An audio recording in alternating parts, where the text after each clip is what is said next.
आता आपल्याला माहिती आहे की राज्यसेवेसाठी नंतर STI PSI ASO आहे त्यासाठी, नंतर गट क च्या परीक्षा आहेत, गट ड च्या परीक्षा आहेत. प्रत्येक परीक्षेसाठी इंग्लिश ग्रामर हा विषय तुम्हाला आलेलाच आहे. आता कसं आहे की ग्रामर म्हटल्यानंतर त्याच्यामध्ये काय असतात, रूल्स असतात. एक तर सगळ्यांना आपल्याला ही भीती खूप असते इंग्लिशची की मला इंग्लिशमध्ये स्कोअर येतो की नाही, येईल की नाही. तर ते असण्यामागचं कारण एक आहे की मुळात आपल्याला शिकवताना तसं शिकवतात की इंग्लिश ग्रामर खूप अवघड आहे. हे ऐकून असेल ना तुम्ही, किंवा तुमचे मित्रही म्हणत असेल की मला इंग्लिशची भीती वाटते आणि म्हणून मला ती परीक्षा द्यायची नाही आहे, मला असं वाटतं की होणार नाही माझ्याकडून. ठीक आहे, तर इथं माझा हा 100% प्रयत्न असेल की तुमची जी भीती आहे ती आपल्याला पूर्णपणे कमी करायची. मग ती कमी कशा पद्धतीने करायची, तर त्याची काय, प्रॅक्टिस. आणि कुठलीही गोष्ट, आता तुम्ही जसं आपण एखादं लहान बाळ बघतो ते एखादी लँग्वेज शिकतं, म्हणजे आजकालची मुलं इंग्लिशही, बालवाडीतली मुलं खूप चांगले बोलतात, हिंदीही बोलतात, मराठीही बोलतात. तर ते का बोलतात, कारण की ते फक्त ते शब्द ते ऐकत असतात आणि नंतर त्यांच्या डोक्यात ते जाऊन जाऊन वारंवार जाऊन काय होतं, ते त्यांना सवयीचं होतं. बऱ्याचदा काय होतं की आपण वाचतो आणि ऐकतो, पण आपण ती गोष्ट स्वतः सॉल्व नाही करत.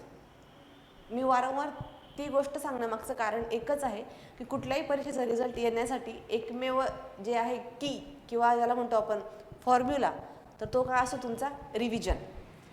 आणि इथं तुमची 100% रिव्हिजन करून घेतली जाणारच आहे, हे फॅक्ट आहे. ठीक आहे, मग आता आपल्याला जर बघायचं आहे ग्रामर, तर ग्रामर जनरली जे असतं आपल्याला परीक्षेसाठी एक असतं जे कोर ग्रामर आहे, म्हणजे बेसिक ग्रामर जे आहे ते. नंतर आपल्याला काय असतं, व्होकॅब्युलरी असते. ठीक आहे, आणि नंतर एक पार्ट असतो कॉम्प्रेन्शनचा.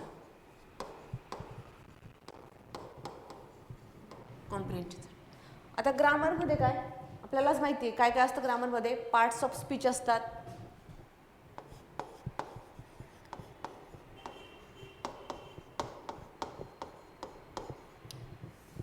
नंतर अजून काय तुमचं टेन्स,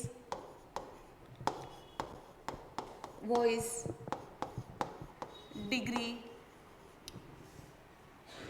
सिंथेसिस, नंतर मूड म्हणून असा एक प्रकार आहे. तर असे काय आहेत, असे जे टॉपिक्स आहेत ग्रामरचे, तर ते सगळे टॉपिक आपल्याला ह्या ग्रामरच्या ह्या बेसिक आणि जो मुख्य गाभा आहे ग्रामरचा त्याच्यामध्ये बघायचे असतात. नंतर काय येतं, व्होकॅब्युलरीचा पार्ट. मराठीमध्ये काय म्हणतात व्होकॅब्युलरीला, शब्दसंग्रह. ठीक आहे, मग तुम्हाला कदाचित माहीत नसेल की याच्यामध्ये काय काय आहे. ठीक आहे, तर याच्यामध्ये काय असतं तुमचं सिनोनिम्स. सिनोनिम्स म्हणजे काय, समान अर्थाचे शब्द. आहे आयडिया याच्याबद्दल, समानार्थी शब्द जे आपण अगदी शाळेपासून, शाळेपासून आपल्याला माहीत असतं की बाबा जसं आता आईला काय आहे समानार्थी शब्द मराठीमध्ये, माता. हेच एक उदाहरण दाखल झालं, पण अशा पद्धतीचे क्वेश्चन हे आपल्याला परीक्षेमध्ये विचारले जातात. ठीक आहे, नंतर अँटीनम्स. याच्यामध्ये काय विचारतं तुम्हाला, विरुद्धार्थी शब्द असतात. एक प्रश्न दिलेला असतो आणि त्याला खाली 4 ऑप्शन्स असतात आणि पैकी मग आपल्याला ओळखायचे असतं की याच्यामधला विरुद्धार्थी शब्द हा कुठला आहे. मग काय होतं की तुम्ही खूप सारे पुस्तकं वाचतात, त्याच्यानंतर व्होकॅब्युलरीचे बुक्स पण वाचतात, पण काय होतं की नेमकं परीक्षेला गेल्यानंतर आयोगाने हे प्रश्न टाकलेच कुठून आहेत हेच आम्हाला माहीत नाही. तर आयोगाने काय केलेलं आहे की तुम्हाला एक लिमिट दिलेलं आहे की एखाद्या एक्झामची क्रायटेरिया आहे इयत्ता 10वी पर्यंतचा, राईट. एखाद्या एक्झामचा आहे 12वीचा आणि एखाद्या एक्झामचा आहे तुमचा ग्रॅज्युएशन लेवलचा. मग त्यासाठी त्यांनी जे शालेय पुस्तकं दिलेली आहेत, तर त्या शालेय पुस्तकांचा जर आपण व्यवस्थित अभ्यास केला तर आपली व्होकॅब्युलरीचा जो पार्ट आहे तो त्याच्यामध्ये कवर होतो. आता मी तुम्हाला म्हणणार नाही की तुम्ही 5वीपासून 12वीपर्यंत सगळे पुस्तकं घ्या आणि ते वाचत बसा, ते काम माझं. की त्याच्यातून कुठले असे प्रश्न, असे शब्द येऊ शकतात की ज्याच्यामध्ये समानार्थी शब्द, विरुद्धार्थी शब्द हे तुम्हाला परीक्षेला विचारले जाऊ शकतात आणि विचारले गेलेले प्रश्नसुद्धा हे शालेय पुस्तकाच्या माध्यमातूनच आपल्यासमोर आलेले असतात. म्हणजे हे मी यासाठी बोलू शकते कारण की हे मी स्वतः ॲनालिसिस केलेलं आहे आणि त्याच्यातून मार्क कसे आणायचे त्याचा जो एक प्रॉपर वे आहे तो मला माहिती आहे. सो मग त्याच्यावर विश्वास ठेवून आपल्याला या सगळ्या गोष्टी पुढे न्यायच्या आहेत. तर झालं इथपर्यंत. नंतर फ्रेजेस हा एक टॉपिक असतो. फ्रेजेस म्हणजे काय, वाक्यप्रचार, मराठीमध्ये वाक्प्रचार म्हणजे आता तुम्हाला पहिले मराठीमध्ये आपण सांगू की तुम्हाला पटकन ते लक्षात राहील. ठीक आहे. आपण म्हणतो ना की अति शहाणा त्याचा बैल रिकामा, हे तुम्ही ऐकून असाल. किंवा अति तेथे माती, सोपं घ्या, एवढं आवड कशाला, अति तेथे माती. ठीक आहे. मग एखादं इंग्लिशमध्ये वाक्य दिलं जातं, राईट, आणि त्याच्यामध्ये काय असतं, ती फ्रेज दिलेली असते आणि फ्रेज दिल्यानंतर खाली त्या फ्रेजचे तुम्हाला मिनिंग दिलेले असतात. आता हे जे सगळे गोष्टी आहेत ते आपल्याला, आता आज तुम्हाला मी फक्त बॅकग्राऊंड देते की आपण ह्या गोष्टी आपल्याला करायच्या आहेत. उद्या ज्यावेळेस आपण ओरिजिनल आपला टॉपिक सुरू करू तर त्या टॉपिकमध्ये 1.5 तास जो असतो तुमचा ग्रामरचा असणार आहे आणि उरलेला अर्धा तास तुमचा कशाचा असणार आहे, व्होकॅब्युलरीचा असणार आहे. मग त्याच्यामध्ये तुम्हाला जे शब्द जे आहेत म्हणजे सिनोनिम्स, अँटीनिम्स, फ्रेजेस झाले, नंतर मग व्हर्ब जे अनेक प्रकार आहेत त्याच्यावर कसे प्रश्न विचारले जातात, म्हणजे जो शब्दांचा जो पण ज्या ज्या गोष्टी आयोगाने विचारलेल्या आहेत तर त्या सगळ्या गोष्टी आपल्याला राहिलेल्या अर्ध्या तासामध्ये कव्हर करायच्या आहेत. म्हणजे आपलं काय होईल की मग मला सगळं ग्रामर येतं आहे पण मला साधं हेस्ट इज वेस्ट ही सोपी आहे, त्याचं म्हण आहे किंवा हे काय फ्रेज आहे, याचा अर्थ काय होतो की खूप घाई केली तर आपलं काय होते, गोंधळ होतो. म्हणजे काय, घाई म्हणजे गडबड, घाई म्हणजे घोटाळा, तर या अर्थाची ती म्हण आहे. तर मग याच्यावरच प्रश्न विचारले जातात. ठीक आहे. तर मग ह्या ज्या गोष्टी आहेत ते पण आपल्याला डेली इथं क्लासरूममध्ये करून घ्यायचे. फ्रेजेस झाल्या. त्याच्यानंतर आपल्याला काय विचारलं जातं की असा शब्द दिला असतो, मोठा शब्द एखादा, आणि त्याच्यामध्ये आपल्याला सांगतात की याच्यातून करेक्ट स्पेलिंग ओळखायचं आहे ना. काय ओळखायचं आपल्याला, करेक्ट स्पेलिंग आपल्याला ओळखायचं आहे. आता जसं आपल्याला माहिती की ब्युरोक्रसी हा शब्द आपण ऐकतो. ब्युरोक्रसी म्हणजे काय की अधिकारी लोक जे आहेत त्यांना आपण काय म्हणतो, ते ब्युरोक्रॅट्स म्हणतो. म्हणजे काय, ब्युरोक्रसी तो शब्द झाला. किंवा मग आपण म्हणतो की काय, कॅप्टन हा शब्द आपण खूप ऐकतो पण कॅप्टनचं स्पेलिंग काय, किंवा हँकरचीफ हा शब्द आपल्याला माहिती आहे पण हँकरचीफचं स्पेलिंग काय होतं, CHIEF येतो शेवटी. हे बघा,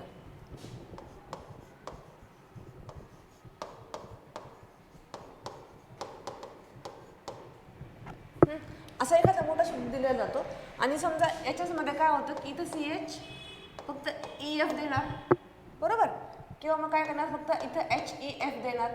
मग ह्याच्यापैकी आपल्याला काय करायचं असतं, ज्या शब्दाचं स्पेलिंग बरोबर आहे तो शब्द आपल्याला तिथं क्लिक करायचा असतो. हे फक्त उदाहरणादाखल तुम्हाला दिलं आहे की प्रश्नाचा जो प्रकार आहे, प्रश्नाचा जो पॅटर्न आहे ते तुम्हाला लक्षात आलं पाहिजे.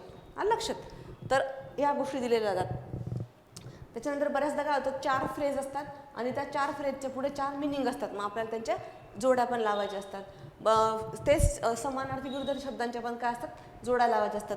तर या प्रकारचे प्रश्न आपल्याला व्होकॅब्युलरी या पार्टमध्ये मिळतात. आत्ता आयोगाने नवीन एक पॅटर्न काय केला आहे की पूर्ण वाक्य द्यायचं आणि त्या वाक्यामध्ये एक स्पेलिंग चुकीचं द्यायचं वाक्यात. आता हा काय झाला, हा फक्त शब्द झाला. ठीक आहे. आणि नंतर पुढे जाऊन काय दिले, आता पूर्ण वाक्य द्यायचं. म्हणजे विद्यार्थी काय करतो, ते वाक्य वाचण्यामध्ये त्याचा वेळ निघून जातो की नेमकं आपल्याला कुठला शब्द चुकीचा आहे तो शोधायचा आहे. मग असे 4 वाक्य असतात. 4 वाक्यांमध्ये एक शब्द असा असतो की तो चुकीचा असतो आणि तो आपल्याला फाइंड आउट करायचा असतो. म्हणजे हा पण कसं झाला आहे, प्रश्नाचा हा एक प्रकार झाला. ठीक आहे. व्होकॅब्युलरी झालं तुमचं. आणि नंतर मग कॉम्प्रिहेन्शनचा जो भाग आहे, आता कॉम्प्रिहेन्शन म्हणजे काय की पॅसेज दिलेला असतो आपल्याला, त्याच्यावरचे प्रश्न असतात. मग त्या प्रश्नांचं आपल्याला काय करायचं असतं, उत्तर घ्यायचं असतं. मग बऱ्याचदा त्याच्यामध्ये पण आपल्याला काय असतं की त्यात पण आपल्याला समानार्थी शब्द, विरुद्धार्थी शब्द किंवा एखादी म्हण किंवा लेखकाला काय म्हणायचं आहे, तुम्ही ह्या पॅसेजला टायटल काय देणार, तर या पद्धतीचे प्रश्नसुद्धा आपल्याला कॉम्प्रिहेन्शन ह्या भागात येतात. आता व्होकॅब्युलरी झालं, ग्रामर झालं, इथं मी फक्त 4-5 मुद्दे घेतलेत. हे फक्त 4-5 मुद्दे आहेत का, तर नाही. ग्रामरचं जर पूर्ण आपण बघितलं तर साधारण 30-35 मुद्दे त्याचे सगळे निघतात. सगळे बारीक बारीक टॉपिक, आर्टिकल झालं तुमचं, क्वेश्चन टॅग झालं, नंतर डायरेक्ट इनडायरेक्ट स्पीच झालं. ठीक आहे. नंतर आपलं जेवढे वाक्यांचे प्रकार आहेत ते सगळे वाक्यांचे प्रकार, नंतर क्लॉजेस झालं. तर ह्या सगळ्या गोष्टी आपल्याला पूर्ण बॅचमध्ये काय करायच्या आहेत, कव्हर करायच्या आहेत. आता आयोग कशा पद्धतीने समजा विचारू शकतो प्रश्न, तर याचा आपण 1-2 गोष्टी घेऊयात. इथे तुम्हाला एक बेसिक उदाहरणामध्ये मी तुम्हाला सांगते. आता तुम्हाला माहिती आहे की प्रेझेंट टेन्स काय असतो, वर्तमान काळ. वर्तमान काळ, प्रेझेंट टेन्स म्हणजे काय, वर्तमान काळ. आता आपल्याला एक गोष्ट माहिती आहे की तो जर कधी कंटिन्युअस टेन्स आपल्याला म्हणायचं म्हणजे प्रेझेंट कंटिन्युअस जर टेन्स वापरायचा असेल, ठीक आहे, तर तो कधी कुठे वापरतो आपण, आणि जर कधी सिम्पल प्रेझेंट टेन्स वापरायचा असेल तर तो कुठे वापरतो. तर याच्यावर एक प्रश्न विचारला होता आयोगाने, तर तो मी तुम्हाला पहिले प्रश्न लिहून दाखवते आणि मग तो कसा चुकीचा आहे आणि त्याच्यामध्ये उत्तर काय बरोबर आहे ते आपल्याला बघायचं आहे, ठीक आहे. आता हे उदाहरण म्हणजे हे लिहिण्याची वगैरे काही गरज नाही, फक्त आता ही गोष्ट समजून घ्या. तर उदाहरण काय आहे बघा, my mother is working in a school full stop आणि मग काय, my father is working in a college. आता हे दोन वाक्य आपण लिहिलेले आहेत. कुठल्या टेन्सचं वाक्य हे ओळखता येते? Present continuous. कसं ओळखलं आपण? टेन्स ओळखण्यासाठी आपण काय बघतो, पहिल्यांदा वर्ब शोधायचा, ठीक आहे. हा काय आहे, हा वाक्याचा वर्ब आहे. नंतर ॲम इज आर जेव्हा असतं तर तो आपण डिटेलमध्ये घेणार आहोत, फक्त तुम्हाला प्रश्न काय आहे हे सांगते अगोदर. ॲम इज आर असं की इज आहे म्हणून ते काय दाखवतं, प्रेझेंट टेन्स दाखवतं. आणि वर्बला काय लावलेलं आहे, आय एन जी लावलेला. आय एन जी फॉर्म जर लावलेला असेल तर तो काय असतो, कंटिन्युअस टेन्स असतो. मग प्रेझेंट असेल तर मग प्रेझेंट कंटिन्युअस, पास्ट असेल तर पास्ट कंटिन्युअस, किंवा जर इथं विल असेल तर मग तो होतो फ्युचर कंटिन्युअस, ठीक आहे. हे त्यावेळेस आपण बघूयात. मग आता काय, किंवा माझी आई शाळेत काम करते आणि काय, माझे वडील कॉलेजमध्ये काम करतात, हा याचा अर्थ आहे. पण नियमानुसार काय माहिती का, हे वाक्य चुकीचे आहेत. काय, हे वाक्य काय चुकीचे आहेत. आता याचं स्ट्रक्चर बरोबर आहे. हा सब्जेक्ट आहे, ठीक आहे. नंतर इथं सब्जेक्ट माय मदर आहे. माय मदर म्हणजे काय, आई. मग ते कुठल्या प्रोनाउनमध्ये येणार, ते याचं प्रोनाउन काय होणार आहे, शी. शी नंतर इज वापरलेला आहे, बरोबर आहे. परंतु हे वाक्य रूलनुसार काय आहे, चुकीचं आहे. कारण माझी आई शाळेत काम करते.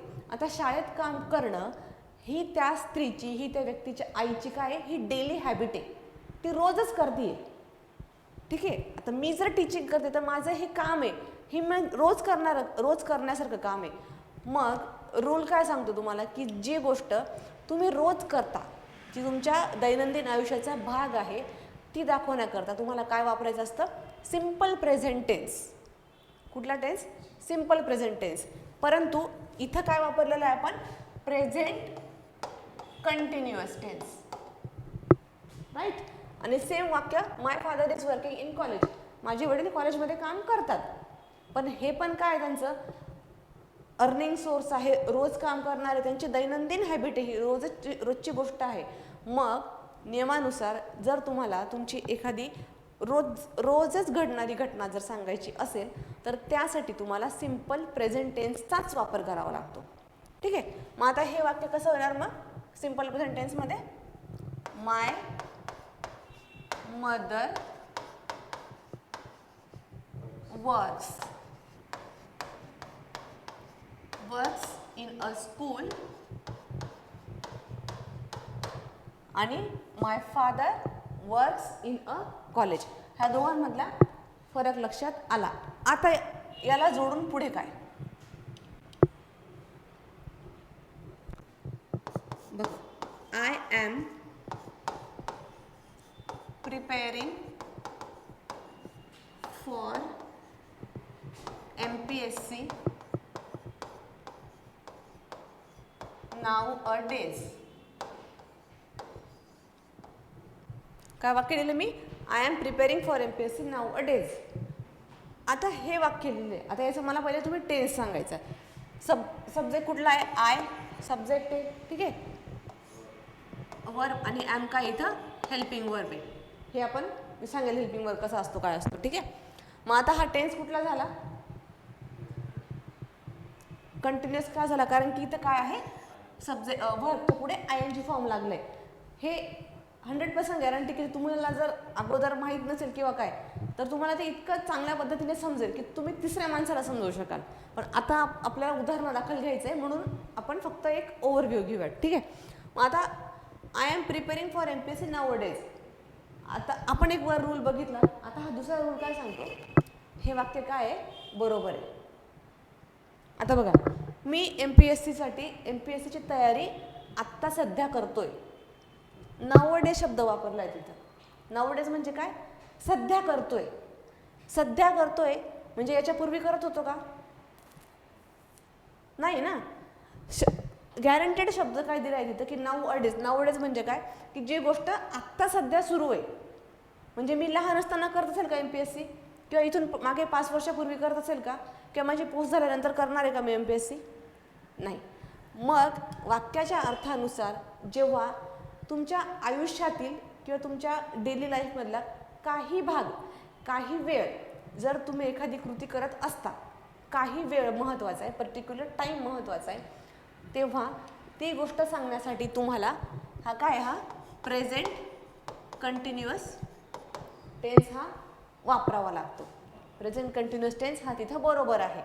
तो कधी कुठे चुकीचा होता, जिथं ती तुमची अनेक वर्षापासूनची काय आहे, हॅबिट आहे, ती तुमचं रोजची कृती येते. ठीक आहे, आणि लक्षात.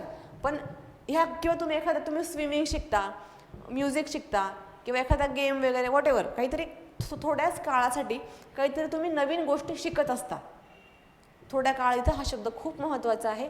कारण की काय होतं, तर तुम्हाला हे 2 वाक्य दिलेत आयोगाने, आणि दोघांपैकी एक बरोबर आहे किंवा दोघी बरोबर आहेत किंवा काय, हे जर ऑप्शनमध्ये विचारलं तर आपण जनरली काय बघतो की सब्जेक्ट बरोबर वापरला आहे, व्हर्ब बरोबर वापरला आहे, हेल्पिंग व्हर्ब बरोबर वापरला आहे, आणि दोघांचा अर्थ तर सारखाच निघतोय. पण हे झालं बेसिक. पण त्याच्या नंतरचा ॲडव्हान्समध्ये जो रूल आहे, तो रूल तुम्हाला काय सांगतो की डेली हॅबिटसाठी प्रेझेंट टेन्स वापरायचा, सिम्पल प्रेझेंट टेन्स वापरायचा. आणि जर तुम्हाला काहीतरी एखादी नवीन गोष्ट ही थोड्या काळाकरता तुम्ही शिकून ती सोडणार आहात, ठीक आहे, तर मग त्याकरता तुम्हाला काय वापरायचं आहे, प्रेझेंट कंटिन्युअस टेन्स. तर अशा पद्धतीने आपल्याला सगळ्या गोष्टी एखादा टॉपिक झाल्यानंतर कसे प्रश्न विचारले जाऊ शकतात, तर हे फार महत्त्वाचे आहे. कारण हे तुम्हाला कुठल्याही पुस्तकात अवेलेबल असतं. ग्रामरचे भरपूर पुस्तकं आहेत, सगळ्या गोष्टी समोर दिसतात, सगळं आपल्याला माहीत आहे. पण काय होतं की क्वेश्चन कसे फिरवतात किंवा फिरवले जाऊ शकतात, तर ते पाहणं सुद्धा काय गरजेचं आहे. आता आपण अजून एक प्रश्न बघूयात.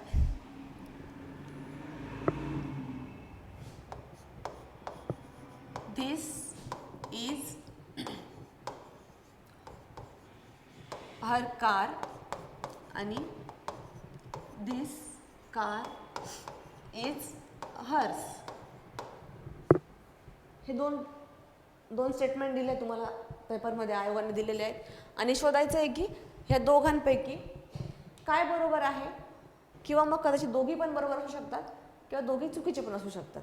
आता हा आहे प्रोनाऊन या टॉपिकचा पार्ट, राईट. हां, ते आपण आता उद्या नाऊन चालू करूयात, मग ते सुरू होऊन जाईल एकदम. ठीक आहे. तर हा प्रोनाऊनचा काय आहे, हा भाग आहे. तर बघा, हां, पहिले तुमचं सांगा, तुम्हाला काय वाटतं, काय बरोबर आहे, काय चूक याच्यामध्ये असेल.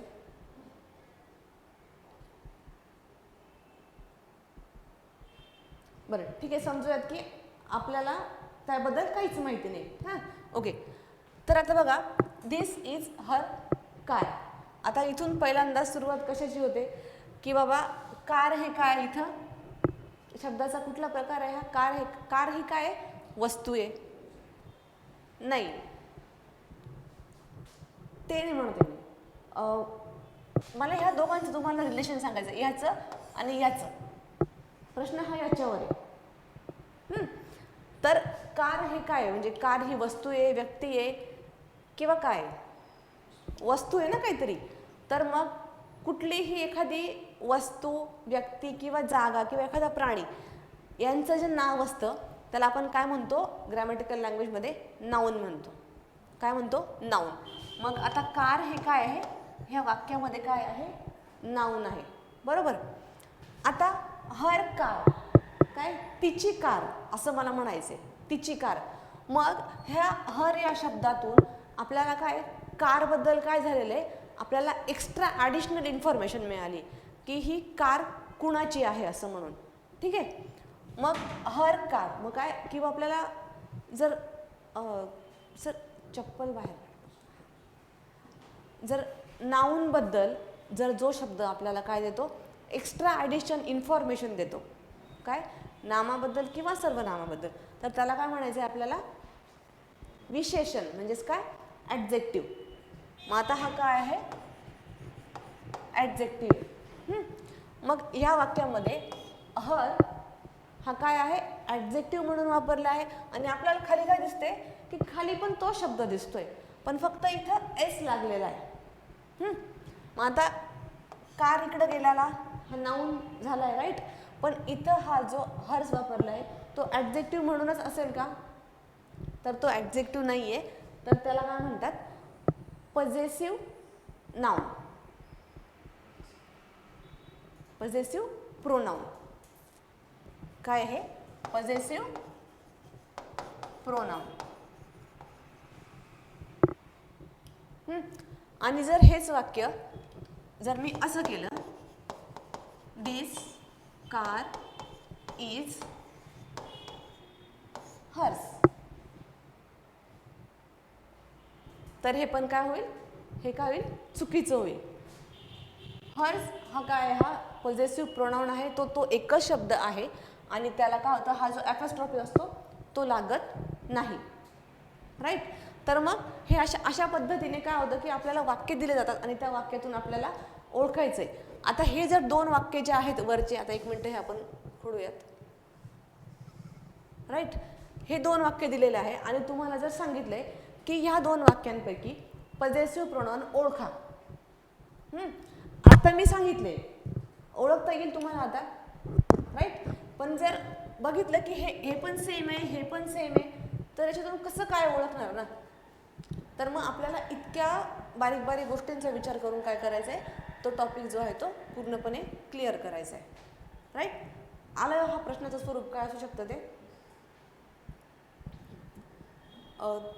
सर एक जस्ट स्टार्ट केलं आम्ही, तुम्हाला फक्त एक थोडक्यात रिव्हिजन सांगून देते की आपण काय काय बघणार आहोत. ग्रामरचे बेसिक सगळे जे पार्ट्स आहेत ते सगळे टॉपिक्स, ते व्होकॅबमध्ये काय असतं सगळ्या गोष्टी, त्या डेली आपण 1.5 तास ग्रामर आणि अर्धा तास व्होकॅब हे करणार आहोत. आणि कॉम्प्रिहेन्शन जे आहे ते पण आपण पॅसेज सगळे इकडे सोडवून घेणार आहोत. नंतर एक प्रश्नांचं स्वरूप म्हणून आपण एक कशा पद्धतीने आयोग विचारतात तर तेवढं आपलं सध्या सुरू झालेलं आहे, बाकीचं काही नाही. ठीक आहे, okay.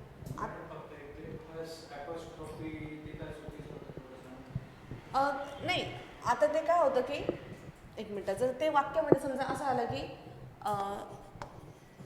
Hers car, right. Hers जेव्हा आपण वापरतो ना, तर तेव्हा एस जर कधी हा असेल तर तो पॉझेसिव्ह प्रोनाउन होतो, तर पॉझेसिव्ह प्रोनाउन लावते, ते लावत नाही. हा त्याच्या मागचा एक नियम आहे. पण जर समजा मला असं म्हणायचं आहे की शीतल्स कार, मग ज्यावेळेस आपण तो नाऊन घेतो, पर्टिक्युलर त्या व्यक्तीचं नाव घेतो, तर त्यावेळेस आपल्याला तिची गाडी हे दाखवण्यासाठी आपल्याला आहे. पण इथं हर्स जर आहे, ही जी गोष्ट आहे ती म्हणजे काय की त्या व्यक्तीची मालकी दाखवण्यासाठी आपल्याला पॉझेसिव्ह प्रोनाउन वापरायचे असतात. म्हणजे ते प्रत्येक प्रोनाउनचे काय रूल्स आहेत की पॉझेसिव्ह कधी वापरायचं, नंतर नॉमिनेटिव्ह कधी किंवा काय, तर ते आपण प्रोनाउनच्या टॉपिकमध्ये सगळ्या गोष्टी क्लिअर कट घेऊयात. ते हे आलं का लक्षात तुमच्या सर्वांचं?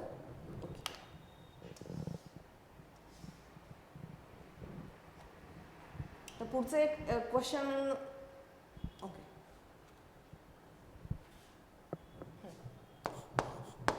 हे काही ठराविक क्वेश्चन जे अशा पद्धतीने आले होते ते आपण बघतोय.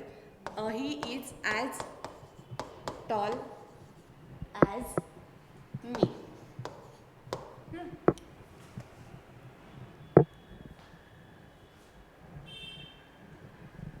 इकडे बघा काय वाक्य आहे, he is as tall as me, की मी तो जितका उंच आहे तितकीच मी उंच आहे, किंवा माझ्या इतकाच तो उंच आहे. पण आयोग काय सांगतं की हे वाक्य चुकीचं आहे. मग आता सगळ्यात महत्त्वाचं इथं बघा, कोणत्या दोन गोष्टींमध्ये इथं काय केलेले, कंपॅरिझन केलेले. एक आहे ही म्हणजे तो, आणि दुसरा आहे काय, मी. मी म्हणजे काय, मी म्हणजे मी नाही, तर हे काय ऑब्जेक्टिव्ह केस आहे आय ह्या प्रोनाऊनची.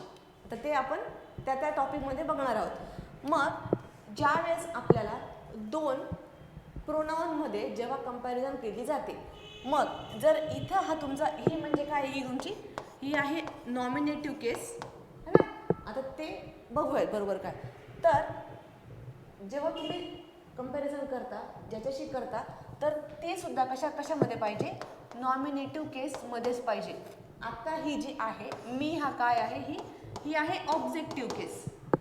म्हणून इथं मी काय हा वापरलेला तो चुकीचा वापरलेला आहे. मग याचं करेक्ट आन्सर काय येणार आहे, he is as tall as I. He is as tall as I. तर आय ही काय आहे, नॉमिनेटिव्ह केस कुणाची, मी या ऑब्जेक्टिव्ह केसची. तुमच्यासाठी नवीन असेल किंवा बरेच वर्ष झाले असेल, माहीत नसेल असं आहे, असं काही थोडं जड जाते. ॲटलिस्ट जे चाललंय ते लक्षात येते की बाबा कशा, हा ते महत्त्वाचे. म्हणजे हे समजलं की उद्या जेव्हा मी तुम्हाला सांगेल की प्रोनाऊन काय, हे नाऊन काय किंवा काय, तर मग हे पटकन रिकॉल होईल की अरे हा हे शब्द माझ्या कानावर पडलेले आहेत म्हणून. तर मग ही पण एक काय, हा पण जो रूल आहे ते आपल्याला बघायचं. हां ऐका, तसं नाही, तो ही आहे म्हणून आय नाही वापरला आहे आपण. वाक्याचा अर्थ काय होतो की तो माझ्या इतकाच उंच आहे. मग इथं तुलना जी आहे, आता ॲज वापरला म्हणजे काय की आपण तुलना केलेली आहे. तुलना करण्यासाठी दोन गोष्टी लागतात. एक आहे ही म्हणजे काय, तो मुलगा वॉट एव्हर जो असेल तो, आणि दुसरं कोण आहे, मी आहे. ह्या दोन गोष्टींमध्ये आपण तुलना केलेली आहे. पण नियम काय सांगतो की पहिला जो सब्जेक्ट आहे त्याच्यामधला ही जी गोष्ट आहे, आता 1-2 मिनिटात मी तुम्हाला याचं बेसिक सांगून देते की प्रोनाऊन म्हणजे काय, की जो नामाऐवजी, हे बघा आता नाऊन म्हणजे काय, नाऊन म्हणजे काय की काय, कुठलीही व्यक्ती, हां ते तुमचं त्याचं मराठी भाषांतर झालं, कुठलीही व्यक्ती, वस्तू, नंतर एखादी जागेचं नाव, म्हणजे तुम्ही ज्या गोष्टीला हाक मारता, सोप्या भाषेत सांगायला तर जसं आता हा टेबल आहे, हा पेन आहे, क्लास आहे, मी आहे, तुम्ही आहात, म्हणजे मुलगा मुलगी, हे काय झालं, हे नाऊन झालं, हे नाम झालं, हे जनरल. आता प्रोनाऊन काय सांगतं, प्रोनाऊन म्हणजे काय, सर्वनाम. आता सर्वनाम म्हणजे काय, आता जसं मी म्हटलं की काय, my name is Snehal, Snehal teachers English, Snehal lives in Pune, Snehal likes to eat cake. जर मी काय करते, मी प्रत्येक ठिकाणी काय वापरते, स्नेहल स्नेहल स्नेहल स्नेहल मी काय वापरलंय. आता स्नेहल हे काय झालं, नाऊन झालं. असं आपण कधी ऐकतो का की बाबा पूर्ण आपण एक लेसन जर बघितला, एखादं पुस्तक वाचलं किंवा एखादी स्टोरी वाचली, तर त्या स्टोरीमध्ये प्रत्येक ठिकाणी तो सब्जेक्ट तो जो असतो त्याचं नाव नसतं. जर तो मुलगा असेल तर ही वापरला जातो, मुलगी असेल तर तो शी वापरला जातो, किंवा एखादा प्राणी असेल किंवा लहान बाळ असेल तर इट वापरला जातो, ग्रुप असेल तर दे वापरला जातो. मग त्या नाऊनला रिप्लेस करण्यासाठी हे जे शब्द वापरले जातात त्याला काय म्हणायचं असतं, प्रोनाऊन. एक आता फक्त ही लक्षात ठेवण्यासाठी बेसिक गोष्ट. मग आता तुम्हाला आलं लक्षात प्रोनाऊन कशाला म्हणतात हे कळलं. मग आता प्रोनाऊन कोणते कोणते आहेत ते पण बघूया. I, he, she, it, you, we आणि दे. म्हणजे काय की आपण साधारण मराठीमध्ये किंवा आपण बोलताना आपण ज्या शब्दांचा ज्याच्याशी बोलतो, मग ते सगळे काय असतात, प्रोनाऊन. आता आपण बोलताना काय करतो, मी बोलते, तुम्ही ऐकताय, आणि आपण मोस्ट ऑफ टाईम तिसऱ्या माणसाबद्दल बोलत असतो. मग मी बोलते म्हणजे आता मी म्हणते, मी म्हणजे काय, आय, म्हणजे हा तुमचा काय झाला, फर्स्ट प्रोनाऊन, राईट. नंतर आपण काय म्हणतो, आम्ही शिकत आहोत, मग आम्ही हा पण काय झाला तुमचा फर्स्ट प्रोनाऊन, राईट. नंतर मी काय म्हटलं की मी तुम्हाला शिकवते, म्हणजे तुम्ही म्हणजे काय, यू, आणि यू हे काय झालं तुमचं सेकंड झालं. आणि मग अजून काय राहतं की थर्ड. आपण तिसऱ्याबद्दल जेव्हा बोलत असतो ही, शी, इट, हे काय झालं, हे झालं थर्ड पर्सन. आणि पुढं दे हे सुद्धा काय झालं, सेकंड पर्सन. तर मग ह्या पद्धतीने हे आहेत प्रोनाउन. आता आपल्याला तुमचा जो प्रश्न होता की ही आणि आय, तर आपण शी आणि आय का केलं नाही. हां, आता हे काय झालं, एक सेकंड. बरं, तुम्हाला हे कळलं की प्रोनाउन हे 8 असतात असं. सर तुम्हाला ओके, तुम्हाला कळलं, ठीक आहे. आता हे जे आहेत ना आय, यांना काय म्हणायचं सगळ्यांना, हे आहेत नॉमिनेटिव्ह केस किंवा त्यांना काय म्हणायचं, सब्जेक्टिव्ह केस. काय म्हणायचं, सब्जेक्टिव्ह केस. कारण का हे वाक्यामध्ये सब्जेक्टच्या जागी येतात. आता उदाहरण जसं घेतलं आपण, काय, ही इट्स अ मँगो.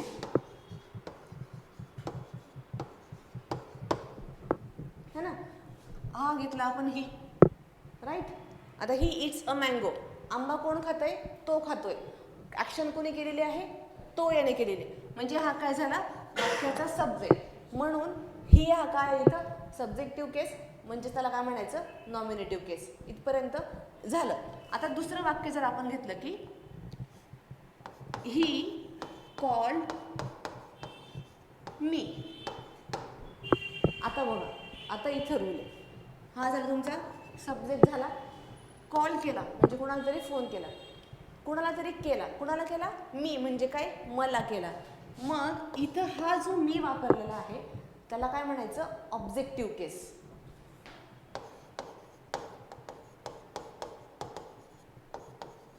काय, ही ऑब्जेक्टिव्ह केस आहे.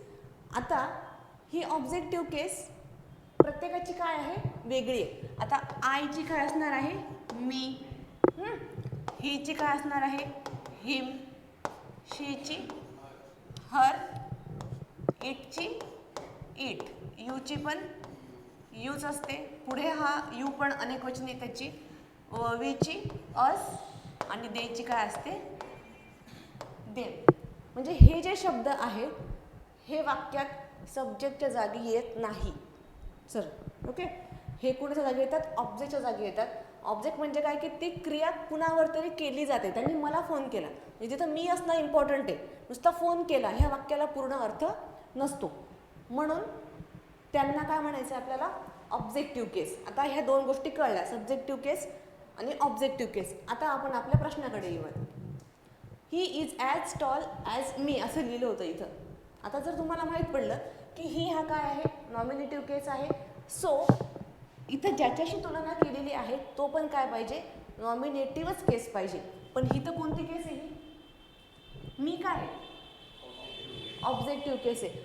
म्हणून ते वाक्य काय चुकीचं आहे. आणि मीच नॉमिनेटिव्ह केस कुठली झाली, मीचे काय घेतले आपण, आय. पण तिथं आपण काय घेतला, आय. आलं लक्षात. इथं शी आणि हर याचा काहीही संबंध नाही आहे, राईट. इथं नुसतं त्याने असं तरी म्हटलं असतं की she is as tall as I, ती माझ्या इतकी उंच आहे. तरी पण इथं मीचं आयच झालं असतं. बट समजा असं जर राहिलं असतं की he is as tall as her. आता मला सांगायचं, ॲज टॉल ॲज म्हणजे काय झाली, तुलना झाली. ही कुठल्या केसमध्ये आहे, सब्जेक्टिव्ह किंवा ओके सब्जेक्टिव्ह किंवा नॉमिनेटिव्ह सेम आहे. आणि हर कुठल्या केसमध्ये आहे, ऑब्जेक्टिव्ह केसमध्ये. कोल्हापूरकर सर बरोबर आहे, हे दोघं, हे वाक्य बरोबर आहे. आता आपण एक रूल बघितला की जर इकडे सब्जेक्टिव्ह केस असेल तर आपल्याला तिकडे पण काय करायला लागतं, हे दोन्ही केस सेम असायला पाहिजे असतात. मग ही हर आहे ऑब्जेक्टिव्ह केस. मग आता मला सांगा, हरची सब्जेक्टिव्ह केस काय आहे, शी, राईट. मग हे वाक्य बरोबर कसं येणार, मग ही इज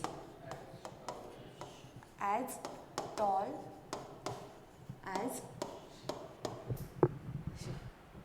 तर तो एक विषय होता. आता हे आपण काय केलं, दोन सब्जेक्टमध्ये तुलना बघितली. पण जेव्हा जर असं तुम्ही लिहिता आहे का काही, म्हणजे हे काही लिहायचं असेल तर झालं. Okay okay. आता बघा पुढचं वाक्य. I know him as much as her. आता या वाक्यामध्ये ॲज मच ॲज म्हणजे तुलना केलेली आहे. आता जर आपण हे एकच वाक्य बघितलं, हा काय सब्जेक्ट वर्ब आणि हिम हा काय झाला इथं, हिम काय ऑब्जेक्ट आहे, राईट. मग हा एक ऑब्जेक्ट आणि हा दुसरा ऑब्जेक्ट आहे. मग जेव्हा दोन ऑब्जेक्टची तुलना होते तर तेव्हा ऑब्जेक्टिव्ह केसच वापरायला पाहिजे. म्हणजे इथे जर आपण जर असं म्हटलं की काय, I know him as much as she, right.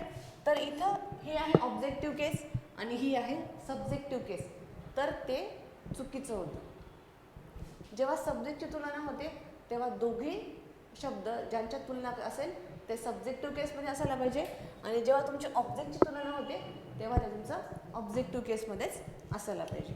तर मग हे जे सगळे बारीक बारीक रूल्स आहेत तर ते सगळ्या गोष्टी आपल्याला प्रत्येक लेक्चर्समध्ये प्रत्येक टॉपिकच्या डिटेलिंग सगळ्या त्या बघायच्या आहेत.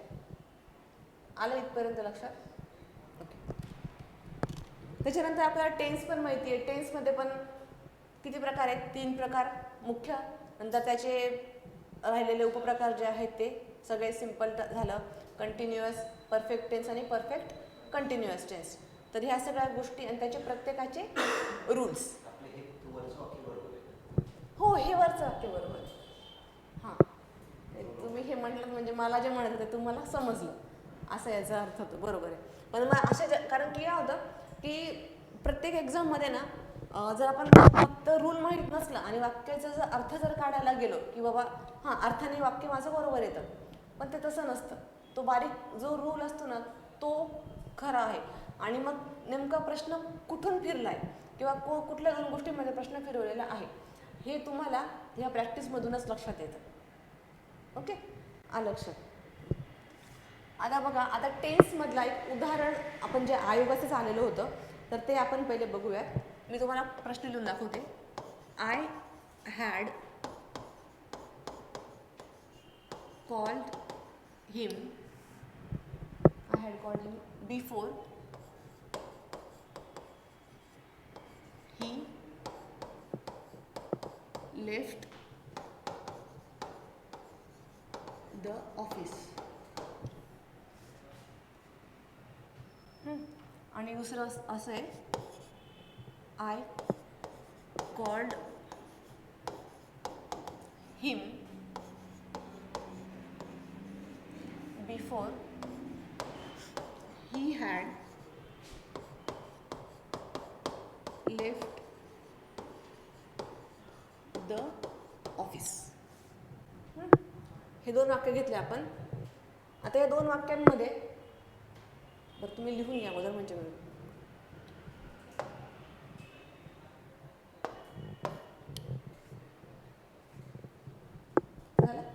आता ह्या 2 वाक्यांमध्ये एक शब्द आपल्याला दोन्हीकडे दिसतोय बघा.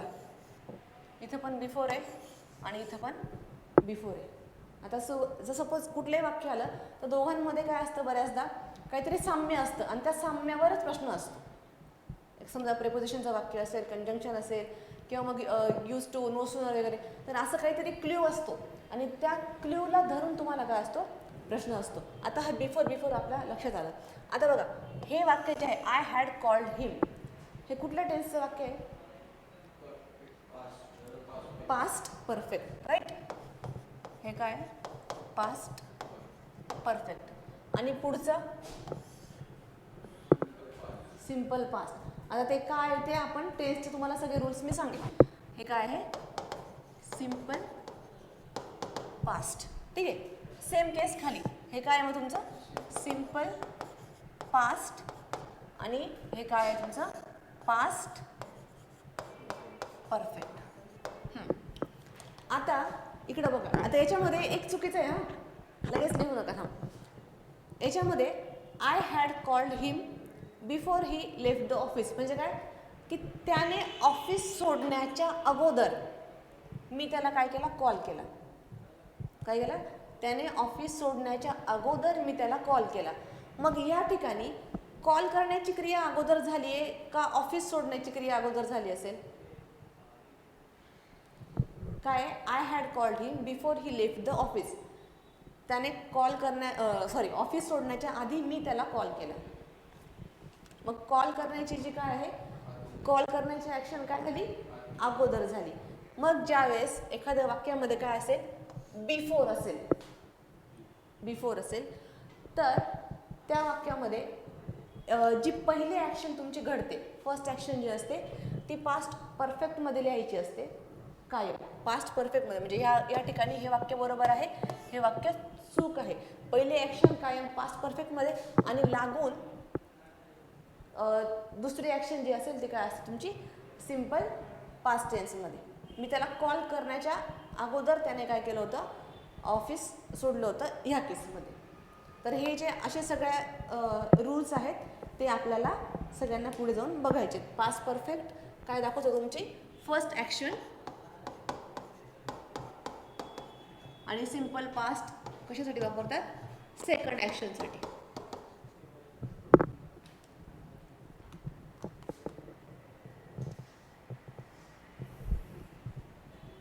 तुम्ही पेज वगैरे नाही आणलं काय? बरं बरं ठीक आहे. तसाच टेन्सचा अजून एक रूल आहे की सिन्स कधी वापरतो आपण, सिन्स कधी वापरायचा, काय सिन्स कधी वापरायचा आणि फॉर कधी वापरायचा. आता ह्या दोन्ही गोष्टींसाठी आपल्याला अगोदर तो टेन्स जो आहे तो काय असला पाहिजे, परफेक्ट टेन्स असला पाहिजे. परफेक्ट टेन्स जेव्हा कुठलाही परफेक्ट टेन्स म्हणजे प्रेझेंट परफेक्ट टेन्स असू देत किंवा पास्ट परफेक्ट किंवा मग काय फ्युचर परफेक्ट, राईट. मग आता आपण काय म्हणतो की सिन्स मंडे. आता बघा, since Monday, since last year, since morning, आणि इथं मी फॉरच्या समोर काय लिहिलं, फॉर 2 hours, फॉर 10 days, राईट. ओके. तर जेव्हा टेन्स जो असतो कुठला असतो, परफेक्ट टेन्स. कुठले म्हटले मी, मग present perfect tense, present perfect continuous tense, नंतर past perfect tense, past perfect continuous tense, आणि then same case future perfect आणि फ्युचर कंटिन्युअस टेन्स. ज्यावेळेस तुम्हाला ह्या टेन्समध्ये वेळ दाखवायची असते तेव्हा तुम्हाला सिन्स आणि फॉर हे वापरावेच लागतात, है ना. म्हणजे त्याचा तो नियमच आहे की परफेक्ट टेन्स असला की पुढे तुम्हाला सिन्स आणि फॉर हे वापरायचे असतात. पण मग सिन्स कधी वापरायचा आणि फॉर कधी वापरायचा. मग ज्यावेळेस तुम्हाला, आता बघा मी जर उदाहरण घेतलं, ठीक आहे. आता बघा, I had called him at morning, I had called him since morning आणि I had called him for 2 hours. हे काय, हे दोघी वाक्य काय बरोबर आहे. मग ज्यावेळेस आपण सिन्स वापरतो, मग सिन्सच्या पुढे काय येतं, जसं मॉर्निंग झालं, इथं काय दिलं मी, morning, last year, last Monday, last Sunday, किंवा मग मॉर्निंग झालं, नाईट झालं, म्हणजे तुमच्या ज्या दिवसभराच्या ज्या आपलं असतं, इव्हिनिंग असतं, नंतर अजून आफ्टरनून असतं, राईट. नंतर मग तुमचे डेज, मंडे, संडे, किंवा मंथची नावं. मग काय की हे जे असतात ना, मंथची नावं, वारांची नावं, नंतर इयर म्हणजे लास्ट इयर, नेक्स्ट इयर वगैरे सगळ्या गोष्टी, हे कधी वापरायचे तुमच्या सिन्सच्या नंतर, सिन्सच्या पुढे. बट ज्यावेळेस तुम्हाला फॉर वापरायचं असतं तर फॉरच्या समोर कायम किती वेळ, है ना, मी त्याला कॉल करत आहे, किती वेळापासून, 2 तासापासून. मग जेव्हा तुम्ही फॉर वापरता त्यावेळेस तुम्हाला ती जी पर्टिक्युलर वेळ आहे जो टाईम आहे तो दाखवायचा. जसं बघ इथं काय म्हटलं अजून 10 डेज, म्हणजे मी त्याला 10 दिवसापासून त्याला मी कॉल करत होते. पण 10 दिवस जेव्हा मला म्हणायचं असेल त्यावेळेस मी काय वापरणार, फॉर वापरणार. आणि जर मला म्हणायचं असेल की मी त्याला मंडेपासून कॉल करते, 10 दिवस आणि मंडे ह्या दोन गोष्टींमध्ये फरक आहे. मंडे हे काय, हा पर्टिक्युलर डेचा एक नाव आहे, पण 10 डेजमध्ये आपल्याला एका दिवसाचं नाव दिसत नाही. तिथं आपण काय दाखवलेली आहे, एक संख्या दाखवलेली आहे, नंबर दाखवलेला आहे. मग सोपं लक्षात ठेवायचं की जर नंबर दिसतोय तर म्हणजे तिथं फॉरच असला पाहिजे, आणि जर नाव दिसतंय तर तिथं काय असलं पाहिजे, सिन्स असला पाहिजे. तर मग ह्या प्रकारचे रूल्स आणि ह्या प्रकारचे प्रश्न आपल्याला काय होतं, आयोग विचारतं आणि ते आपल्याला सगळ्या गोष्टी तिकडं कव्हर करायच्या आहेत. ठीक आहे.